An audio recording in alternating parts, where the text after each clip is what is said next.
And over here we Hey, have... what's this? Oh, we call that a sonic screwdriver. Sonic screwdriver. Why does it call that? How does it work? You know how microwaves...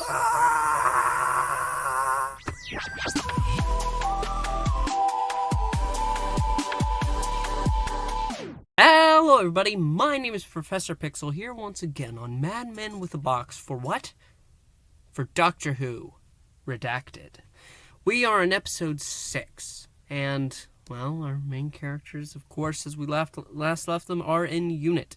If you don't know what Doctor Who Redacted is, it is an audio drama podcast set in the world of Doctor Who, about 3 friends who run a podcast together and are thrown into some strange adventures as people seem to be disappearing and a name seems to be forgotten.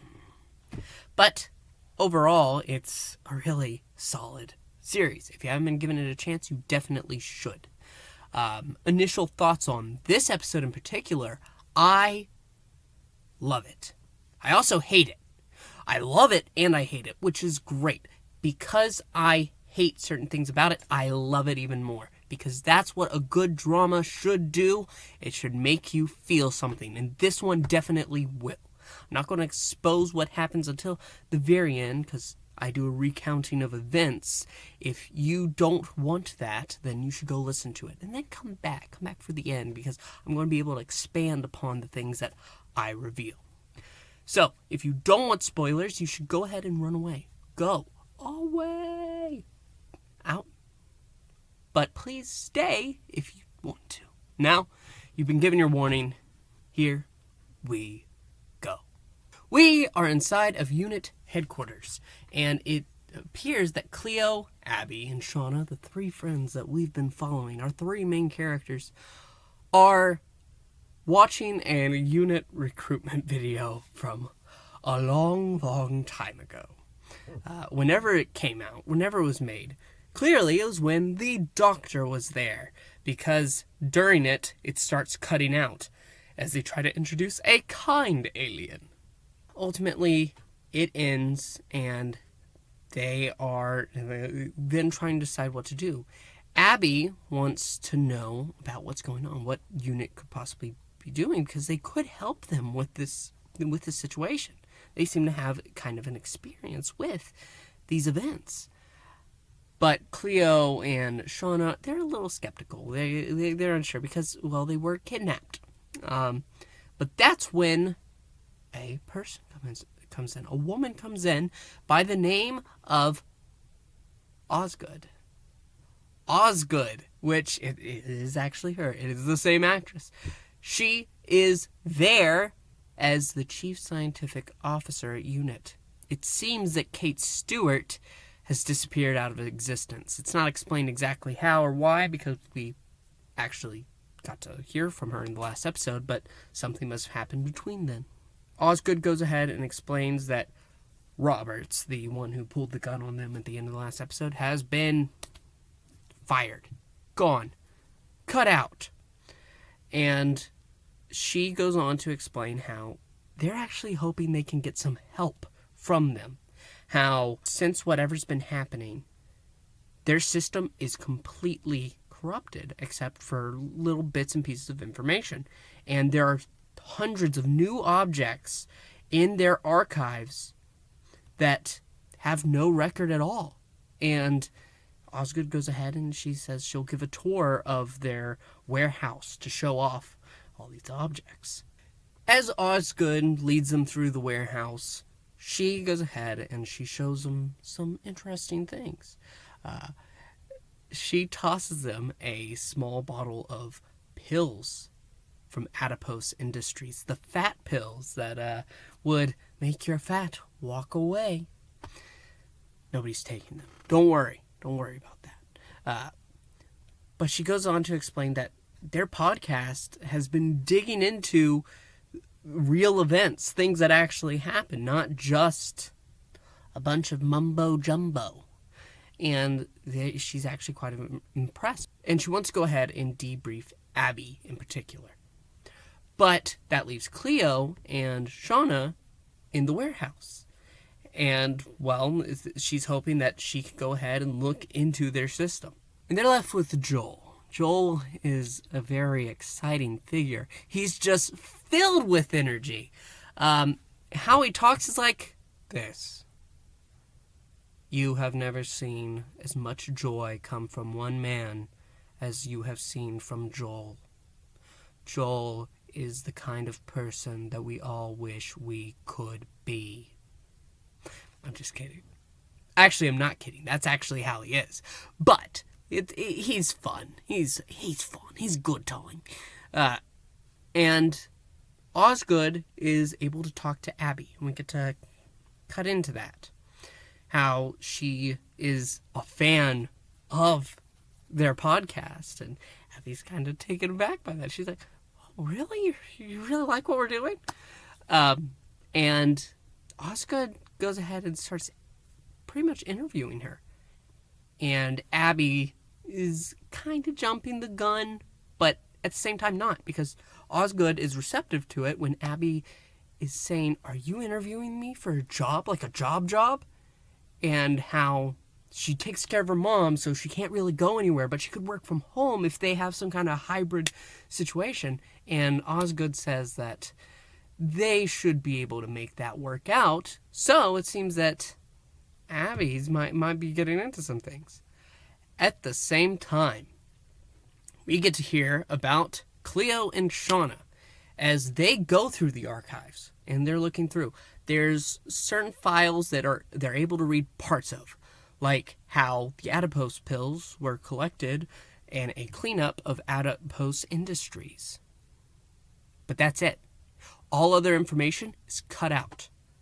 And that goes through all sorts of items as they're digging through. And eventually, Cleo asks Shauna to please search in the database for her brother or her father, maybe. And so she does. She starts entering the name Proctor. But nothing comes up. There's nothing in there about him. And then she says, okay, go ahead and search up Doctor, because Cleo is sure that this has to do with the doctor. So Shauna does. D-O-C. Because the system crashes completely. The doctor has broken the system. I wonder why. And at that disappointment, Cleo goes ahead and asks Joel, what's the most exciting thing that they have here in the archives? And Joel says, all right, let me show you. And leads them to mascara. Cleo actually makes a little joke. Oh, because we're girls and mascara would be good to her. And Joel says, no, this is sonic mascara. And demonstrates what sonic mascara can do. And he's able to blow up a cup of coffee, and then Cleo just starts taping with a phone as they're blowing up Cokes and ginger ale, and they have a little race on these wheelie chairs, kind of like what I'm sitting in right now. But after Shauna crashes, she notices this set of armor of a Ravalox. That was the thing that was attacking Ronnie Chandra in the second episode. I think it's the second episode. And as Shauna is trying to find her phone, gets Joel to help, Cleo hears something from this alien radio that's kind of stored elsewhere. And there's a voice. We recognize it. It's the Doctor. The 13th Doctor, to be exact. And it's asking if anyone can hear. And they don't get to have a little back and forth because the Doctor can't hear anything until Cleo moves it towards the window. And then finally, she's able to hear her. But the Doctor doesn't reveal who they are, because she explains that if she says it, then her head might explode. The Doctor seems to be trapped somewhere and tells Cleo that she needs to look for someone who can help, but that someone is cut off. We're not able to hear the name. Eventually, the radio just blows up, and Cleo is not very happy. But then they notice something in the distance. Shauna's back with Cleo, and they're looking at this figure, this machine, with a whisk for one arm and a plunger for the other. It's a Dalek. And Cleo, for some reason, is terrified of it. She doesn't understand why. She needs answers. So she goes to Joel. And Joel says that he can't explain what would make her terrified of it, but says that there is a secret storage room that he's not supposed to take her to, but in all the excitement that he may have gotten separated from him. Cleo thanks him, and she and Shauna run away. Osgood is able to have a moment with Abby and shows the Osgood box. I haven't seen the Osgood box in a little while. And she says she has no idea what it's about, what it's for. And they've been trying to figure it out, but they can't. Abby speculates that it might have to do with that blue box that they're talking about. Box from box, it makes sense. But Osgood insists that she's never seen the blue box. And she admits that she knows that people who have seen the box seem to just disappear. And this is when we get back to Cleo and Shauna. And this is the hardest part of the episode. They make it to that top secret storage room, and it's locked. But Shauna is able to use the Sonic to go ahead and open it up. And inside, they find essentially a closet. And that's filled with clothes and boxes with personal items, and names are listed on each one. They dig through and ultimately find the box of Cleo's father. And she looks at the items, says that they even smell like him. Then they leave to go get some answers. But as Cleo and Shauna just storm into Osgood's office, Shauna is convinced, saying that they're sickos, keeping these collections of people who are probably their victims. Abby wants to go ahead and say, wait a minute, we don't know that. And this causes tension in the group, because Shauna and Cleo, they're done. They want out. They don't want to hear anything more that they have to say. But Abby says, we need to hear them out. But they aren't hearing it. And Shauna, using Cleo's anger, just pulls them out of there, as Abby seems to be with Unit. And that's the end. This ending is troubling, because it's our group. These are the people we've been following, the characters that we've been enjoying. And suddenly they're breaking up because of a point that is wrongly identified.